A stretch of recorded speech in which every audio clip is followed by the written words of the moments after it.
नमस्कार, स्वागत है आप सबका। आप देख रहे हैं हमारा खास कार्यक्रम देश देशांतर। मैं हूं कवीन सचान। कोरोना काल में हम देख रहे हैं कि इस वक्त शिक्षा के लिए ऑनलाइन मोड के जरिए हमारे तमाम युवाओं को शिक्षा दी जा रही है और कुछ जगहों पर सीनियर क्लासेस के लिए अब जो स्कूली शिक्षा है, यानी कि वो फिजिकल तौर पर वहां पर जाकर शिक्षा ले सकते हैं, इस तरह के ऑप्शंस भी दिए गए हैं। लेकिन कोरोना समय के बीच ये स्वाभाविक है कि बेस्ट मोड शिक्षा के लिए क्या हो सकता है।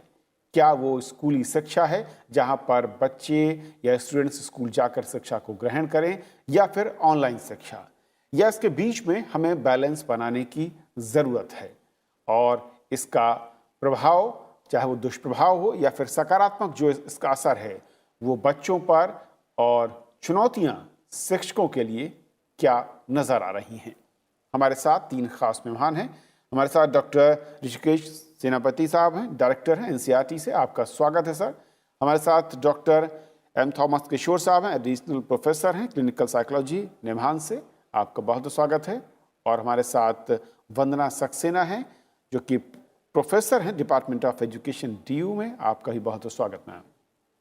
शुरुआत मैं करना चाहूँगा डॉक्टर ऋषिकेश जी आपसे कि जिस तरीके से हम कोरोना इस काल को देख रहे हैं और जो मौजूदा विकल्प हैं उन विकल्पों को हमने अपनाया है, जिसमें हम ऑनलाइन शिक्षा है, और फिलहाल मैं कहूँ कि जो अनलॉक 5 की गाइडलाइंस के तहत जो सीनियर क्लासेस हैं उनके लिए ये ऑप्शन दिया गया है कि स्कूल जाकर अपने डाउट्स को क्लियर कर सकते हैं, या फिर प्रैक्टिकल या PhD या थीसिस को लेकर वहां पर वो फिजिकल तौर पर प्रेजेंट होकर शिक्षा ले सकते हैं।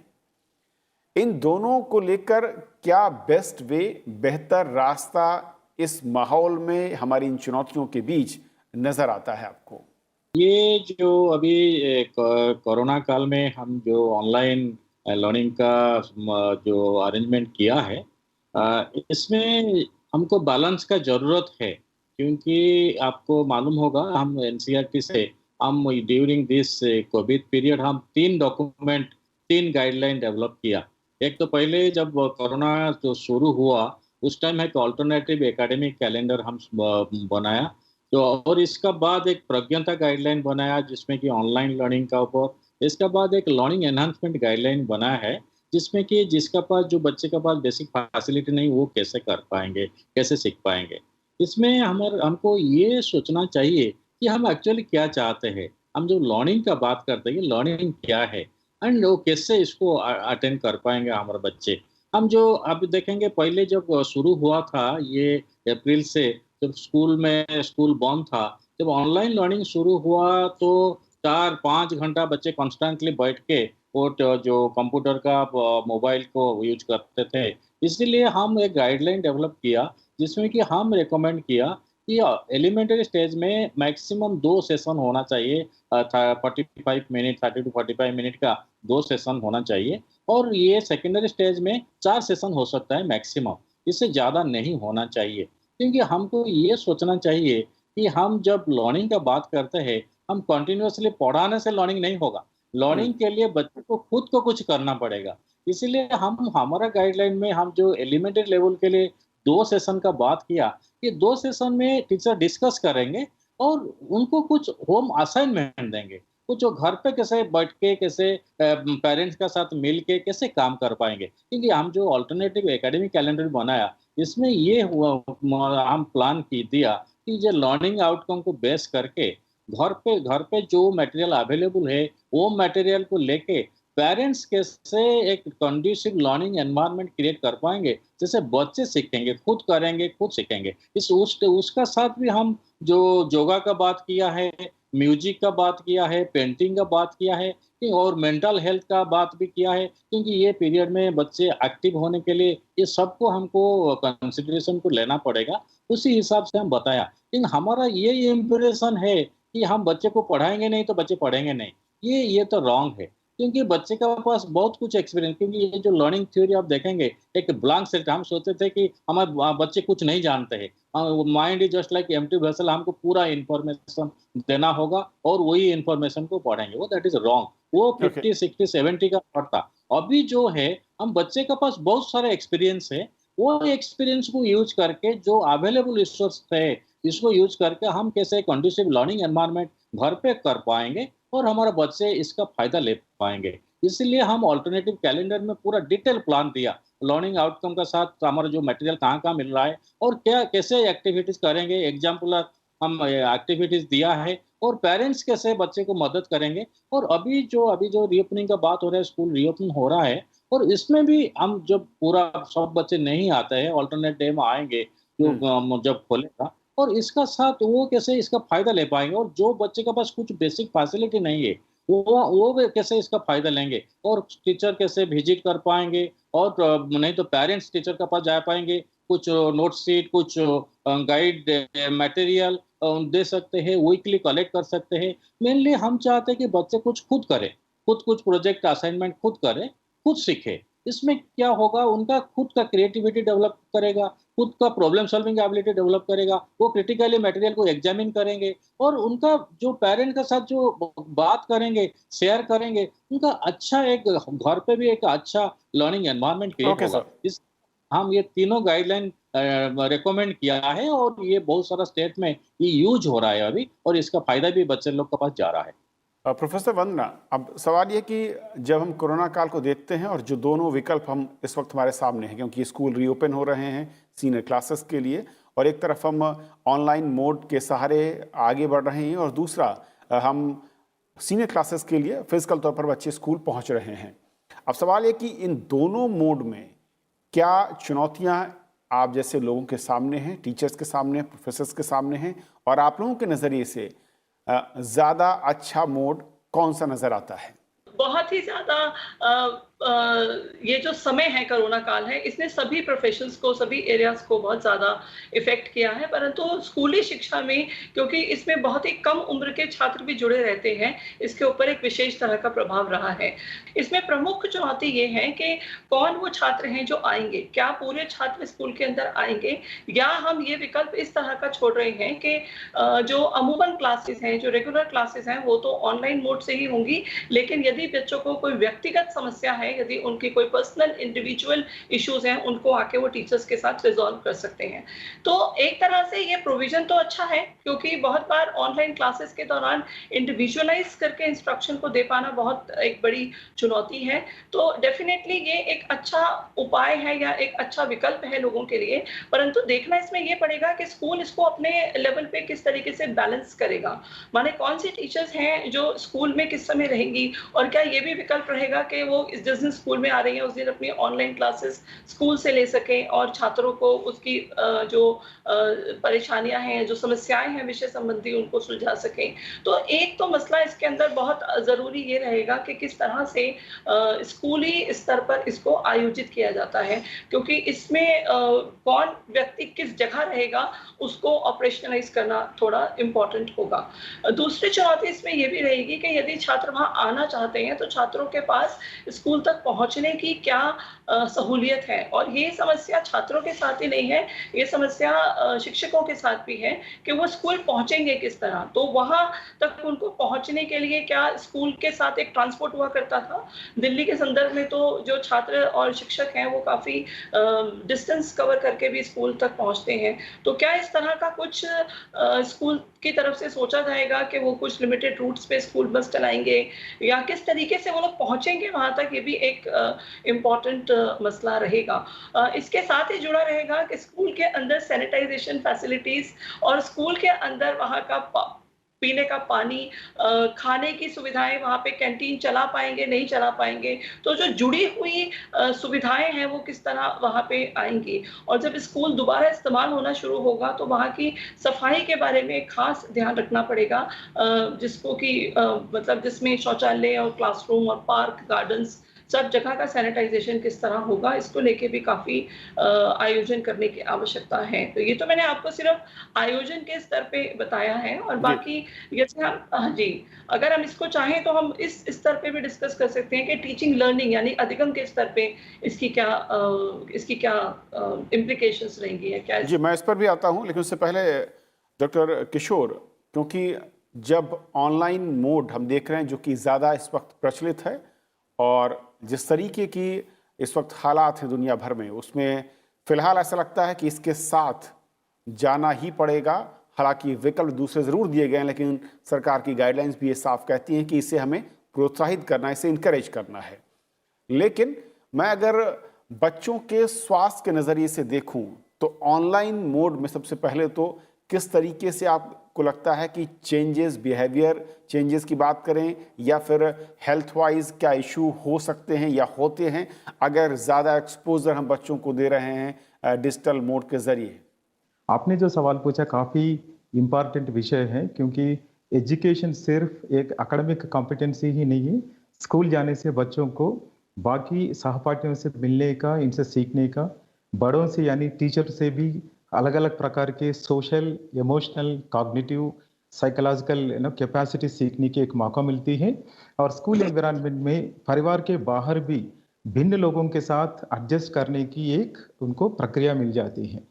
तो ये कोविड के दौरान जब स्कूल बंद हुए हैं, दोबारा रीओपनिंग की बात अगर हम कर रहे हैं, सिर्फ एजुकेशन की बात ही नहीं है। यहाँ पर बच्चों को जो अभी तक जो खोया हुआ इन अवकाशों के बारे में हमें हमें सोचना चाहिए।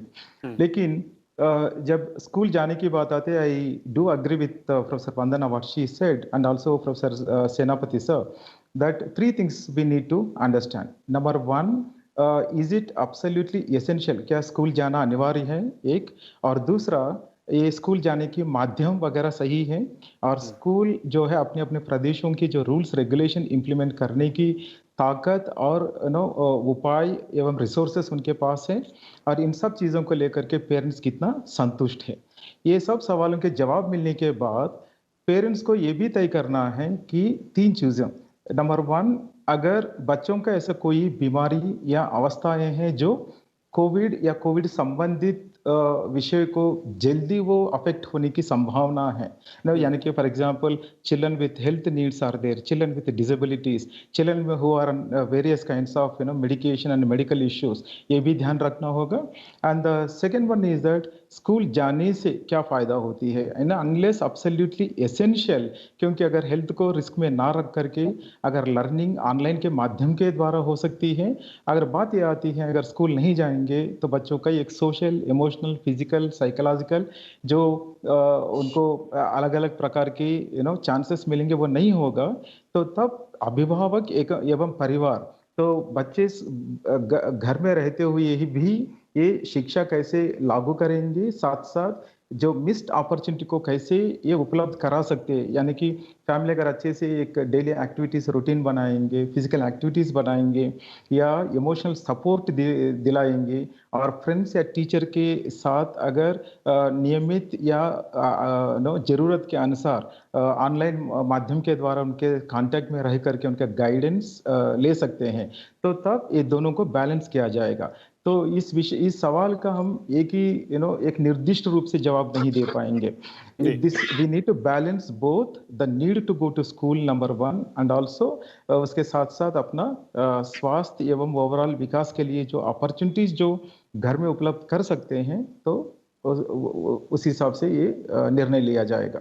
ओके डॉक्टर किशोर, दो पॉइंट और हैं, क्योंकि बहुत सारे जो हमारे दर्शक हैं या अभिभावक हैं उनकी चिंताएं, क्योंकि अलग अलग तरीके की खबरें आती हैं। पहला ये कि क्या डिजिटल मोड या फिर मैं कहूँ कि इस तरीके के गैजेट्स के थ्रू जो हम लर्निंग को बढ़ावा दे रहे हैं, जिसमें 4 से 6 घंटे तक का एक्सपोजर है, उसके फ़ायदे या नुकसान अगर मैं बच्चों की एज या उनके बिहेवियर के नज़रिए से समझना चाहूँ तो क्या है? जी, हमें ये देखना है सबसे पहले, इससे भी पहले परिवार के पास ये साधन है या नहीं है, सबसे पहले है हमें ध्यान में रखना है। जो लैपटॉप मान लीजिएगा, इलेक्ट्रिसिटी कनेक्शन, इंटरनेट वगैरह, ये रखने के बाद सवाल आती है, अधिकांश बच्चे का ध्यान 15 मिनट से ज़्यादा लगातार नहीं होगा, तो तब ये हम ये नहीं कह सकते कि ऑनलाइन इंस्ट्रक्शन नहीं दिया जाएगा। टीचर्स को और विशेष तरीके से प्रिपरेशन करके उनको अटेंशन प्राप्त करने के लिए कैसे उनको छोटे छोटे इंटरवल दिया जा सकते हैं, या उनको इंस्ट्रक्शन और थोड़ा इंटरेस्टिंग कैसे बना सकते हैं, ये ज़रूर ध्यान देना है। और जैसे को पैनलिस्ट ने कहा है, और काफ़ी कम उम्र के बच्चों को फ्रीक्वेंट ब्रेक्स देना और इंस्ट्रक्शन को काफ़ी कम समय के लिए रखना काफ़ी आवश्यक है, क्योंकि जितना बैठने की जो कैपेसिटी जो बड़ों को होती है, उतना बच्चों में नहीं होती नहीं। है। एंड सेकंड थिंग, लगातार अगर स्क्रीन को देख रहे हैं, इनके ऊपर भी ये विजन के ऊपर भी असर हो सकता है। कभी-कभी there could be boredom, frustration. तो टीचर के गाइडेंस के ज़रिए इन बच्चों को कैसे क्लू हम दे सकते हैं कि कब उनको ब्रेक मिलेगा, कब थोड़ा स्क्रीन से हट करके थोड़ा दूसरा काम वो कर सकते हैं, साथ-साथ लर्निंग भी हो रही है। और तीसरा, not only just the online और फेस टू फेस लर्निंग, दोनों ब्लेंडेड ब्लेंडेड यानी कौन सी आवश्यक चीज़ें हम स्कूल में जाकर के सीखना है, कौन-कौन सी चीज़ें हम ऑनलाइन में शिफ्ट कर सकते हैं, ये अप्रोच को भी हमें ध्यान में रखना है। ओके। प्रोफेसर वंदना, मैं अब आऊँगा कि अगर टीचिंग मोड को देख रहे हैं, अ, किस मोड में ज़्यादा आसानी और साथ साथ मैं कहूँ कि जो बच्चों की लर्निंग कैपेसिटी या ग्रास्पिंग पावर है उसको आप लोग देखते हैं, और क्या जो बैलेंसिंग मोड की बात आती है वो मुमकिन है? कविंद्र जी, एक जटिल प्रश्न पूछा है आपने, क्योंकि अभी तक का जो स्कूली शिक्षा है वो जिस तरह से आयोजित है, जिन जिन सिद्धांतों के तहत आयोजित है, उसमें ऑनलाइन शिक्षा के बारे में कोई चर्चा ही नहीं है। उसमें तो यही एज्यूम्ड है कि सब लोग एक जगह पे इकट्ठे होंगे और वहाँ पे इकट्ठे होके फिर शिक्षा का एक जो पूरा प्रक्रम है वो चलेगा।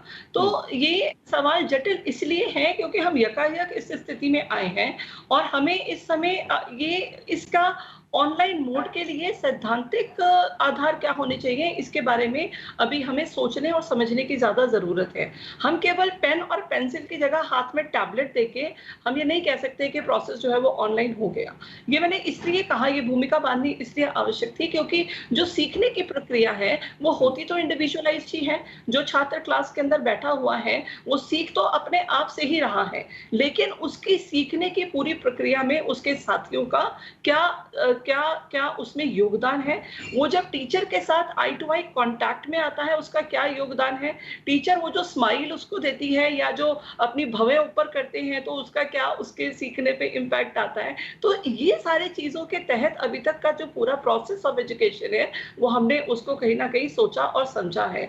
तो इसलिए ये कह देना कि एक दूसरे से बेहतर है या किसमें लर्निंग बेहतर होगी, इसके ऊपर हमें अभी ज़्यादा सोचने की ज़रूरत है। लेकिन ऑनलाइन मोड जो है वो एक हमें बहुत ही जिसको मैं कह सकती हूँ एक्सीलेंट अपॉर्चुनिटी देता है, जिसमें कि हम एजुकेशन का जो एक अभी तक का जो हमारा सबसे बड़ा क्रिटिक है कि वो इंडिविजुअलाइज्ड नहीं है, वो छात्र की व्यक्तिगत क्षमताओं के ऊपर जुड़ी हुई नहीं है और वो कई बार छात्र को सभी के साथ चलने के लिए कंपेल करती है। तो ये वाला जो सबसे बड़ा क्वेश्चन मार्क है आज की शिक्षा पद्धति पे, जब हम ऑनलाइन मोड पे जाते हैं तो हम इस पर्टिकुलर क्वेश्चन का एक बेहतरीन जवाब ढूंढ सकते हैं। तो ऑनलाइन लर्निंग का जो प्रोसेस है, ये आने वाले समय में एक प्रॉमिसिंग अल्टरनेटिव लेके आ सकता है टू क्लासरूम, वेयरइन जो बच्चे अपनी सोच को, अपनी समझ को अपने तरीके से आगे लेके जा सकते हैं और सही मायने में टीचर जो है वो उसमें उसके सीखने की प्रक्रिया में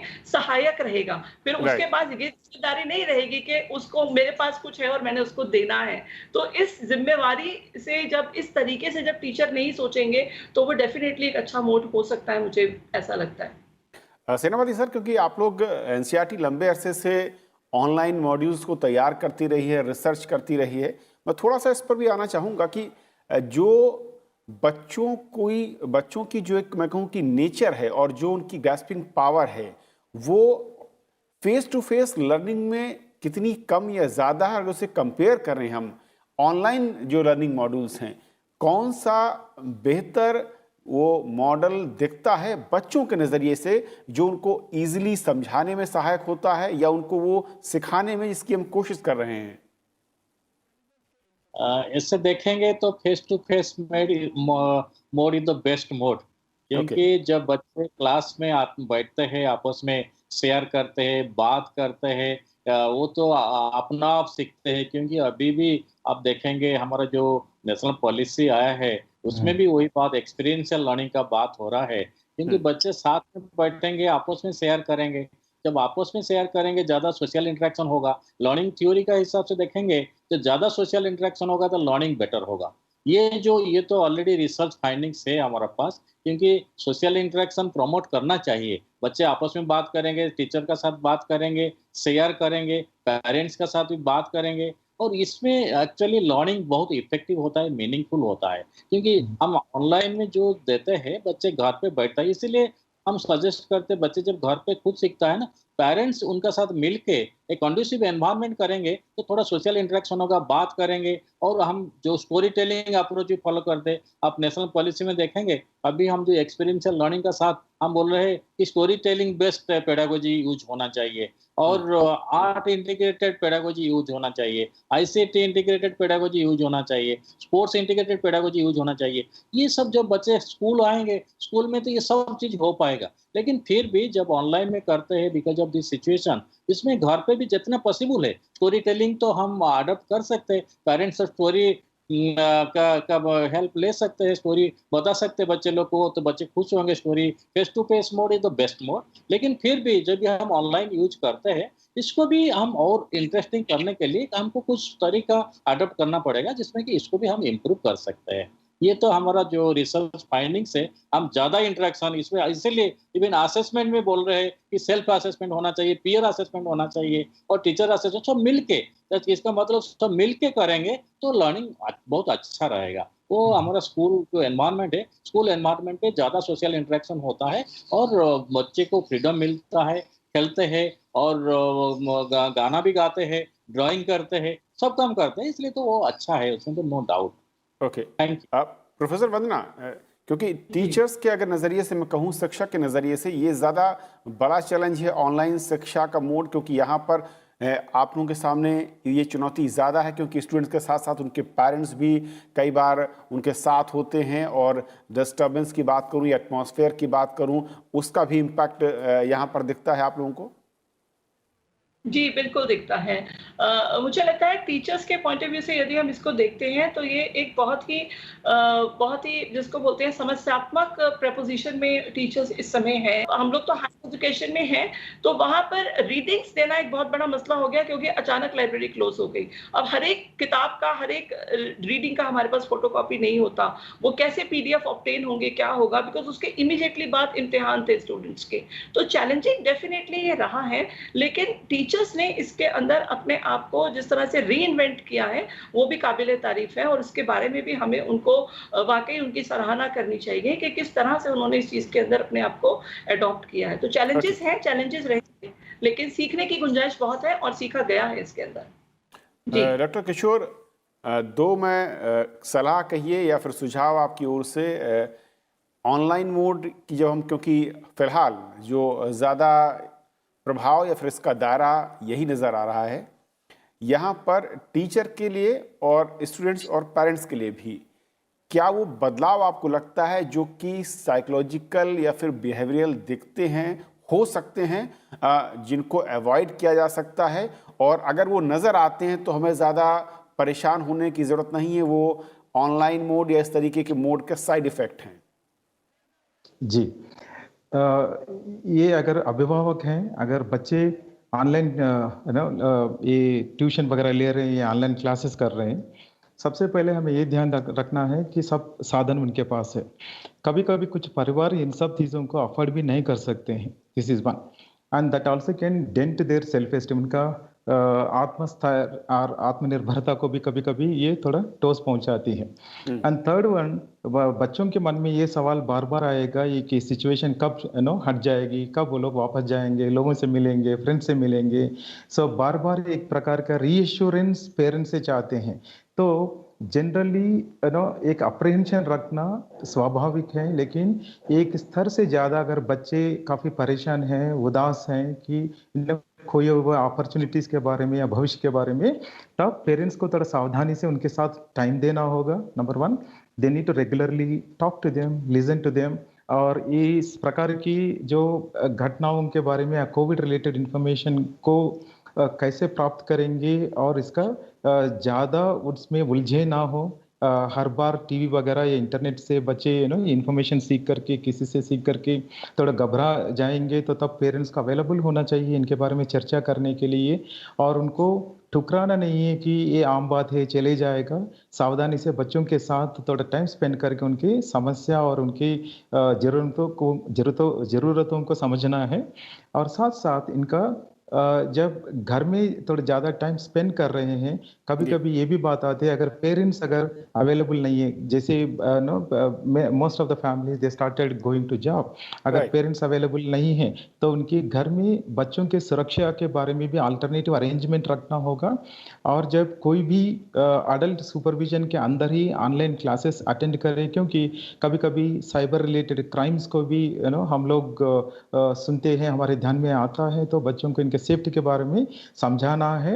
एंड ऑल्सो अगर पेरेंट्स जहाँ पर अगर अवेलेबल नहीं है, टीचर्स को ध्यान में रख करके बच्चों के सेफ्टी के बारे में सुनाना काफ़ी ज़रूरी है।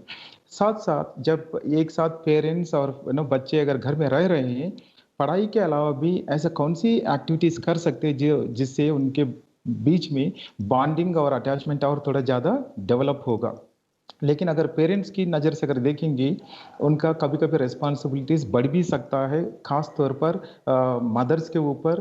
तो मदर्स को भी किस प्रकार का सपोर्ट अवेलेबल है परिवार के अन्य सदस्यों से, या हम्म। कभी-कभी ज़रूरत पड़ने पर प्रोफेशनल से या टीचर से, ये काफ़ी इम्पोर्टेंट है।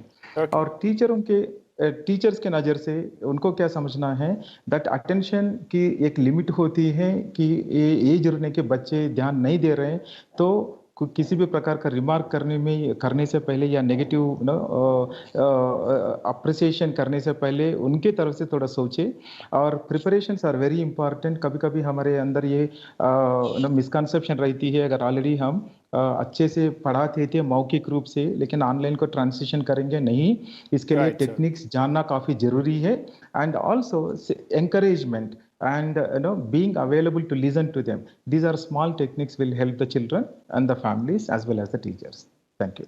बहुत बहुत शुक्रिया आप तीनों मेहमानों का हमारे साथ इस बहुत ही महत्वपूर्ण चर्चा में जुड़ने के लिए और अपने विचार साझा करने के लिए, हमारे दर्शकों को बताने के लिए। असल में जब कोरोना काल है, इस वक्त में अगर हम ऑनलाइन शिक्षा की बात कर रहे हैं और क्लासरूम शिक्षा, क्या इस वक्त ऑप्शंस हैं, किस तरह की चुनौतियां हैं, क्या उसके फायदे और क्या नुकसान हैं। आज फिलहाल इतना ही।